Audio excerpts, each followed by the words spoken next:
তুমি রাজুকে অনেক ভালোবাসি। ভালোবাসি তো, তো ছেলে আমার অনেক দেখি, অনেক দেখি। এই তো এখানে দুটো। শুধু রাজুদার কোনোটাই না তো? ওর পরনের জিনিস তিনটে করে দু জায়গা দিয়েছি। তুই কি ভাবলি? তিন জায়গা দিয়েছি। তিনটে করে নিবি? একটা দুটো দিয়েছি। একটা দিয়ে দাও না। কোনটা দিয়েছো? ওই যে কালো গেঞ্জি। কয়টার সময় বাড়িতে বেরোইছো? হ্যাঁ সেটাই তো বলছি। থেকে বেরোইছি কটা, চারটে? তিনটে বারোটা দুটো রেডি। পকেট করে টাকা। কটা? আরেকটু 50 টাকা নিলে তারপরে বলে। ওইটা 2 পিস আছে। এখানে তো 3 পিস আছে। দাঁড়ান একটু লাইন করুন স্যার, একটু লাইনটা করুন। এ ভাই চলে আয়, বাইরে চলে আয়। আরে দাদা গেটটা জাম করো না, আমার প্রবলেম এসে যাবে।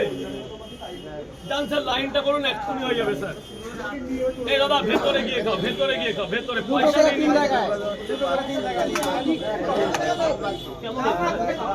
মা বলে বাড়ি সবাই দেখছে, তার জন্য নিয়ে যাবো, বাড়িতে নিয়ে যাবো।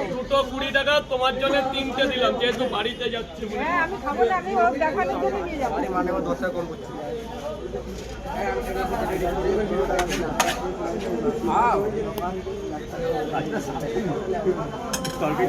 সরে দাঁড়া, সরে দাঁড়া। তোর সাবধান বললে তো আমার কাজ হবে না, আমার এখানে কাজ করতে হচ্ছে। আর দুটো করে 3 জায়গায়, হ্যাঁ? কি হলো? তুমি কখন খাবে বড়টা? বড়টা খাবো। যাই হোক। কখন খাবে বড়টা? যাই হোক, তুমি খাও। আমি খেয়েছি একবার। দুটো করে 3 জায়গায় আমার। আমি কখন খাবো? আমি বড়টা খাবো বলে দুটো করে 3 জায়গায়। এইদিকে সরে দাঁড়া। ওমা, আচ্ছা এই রাজুকে একটা ছবি তুমি ফেসবুকে ছাড়ো তো, আমি বাড়িতে দেখবো। দুটো করে দিন আমার 3 জায়গায়। দেখে দেবে বাবা? ওই দিক দিয়ে যাও, ওই দিক দিয়ে, ওই দিক দিয়ে। হ্যালো ভাইরা আমার